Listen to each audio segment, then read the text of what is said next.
நான் இன்றைக்கி பொட்டேட்டோ தாங்க எடுத்திருக்கேன். இதை வச்சு நம்ம என்ன பண்ணலான்னு பார்க்கலாம் வாங்க. இந்த மாதிரி மேலே லேயர் கட் பண்ணி எடுத்துக்கோங்க. உள்ளே குழி மாதிரி பண்ணிக்கோங்க.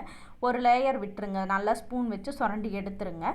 நெக்ஸ்ட்டு பார்த்திங்கன்னா நான் இதுக்குள்ளே முட்டை தாங்க ஊற்ற போகிறேன். வாங்க இந்த முட்டையை நல்லா ஒரு டம்ளரில் ஊற்றிட்டு சால்ட்டு போட்டு பெப்பர் போட்டு நல்லா அடித்து எடுத்துக்கோங்க. எடுத்துட்டு இந்த பொட்டேட்டோவில் கொஞ்சம் கொஞ்சமாக ஃபில் பண்ணுங்கள். ரொம்ப வலியை ஃபில் பண்ணிடாதீங்க. அப்புறம் நம்ம கேப் போட முடியாது. கொஞ்சம் கொஞ்சமாக ஃபில் பண்ணிவிட்டு ஒரு கொத்தமல்லி தழை வச்சுக்கிறேங்க. வச்சுட்டு நெக்ஸ்ட்டு அந்த குச்சியை வச்சு இந்த மாதிரி அடைச்சிருங்க. ஒழுகாது. நான் இதை தண்ணிக்குள்ளே போட்டு தாங்க இன்றைக்கி பாயில் பண்ண போகிறேன். நார்மலாக உருளைக்கிழங்கு எப்படி பாயில் பண்ணுவோம் அந்த மாதிரி பாயில் பண்ண போகிறேன். கொஞ்சம் உப்பு போட்டுருங்க.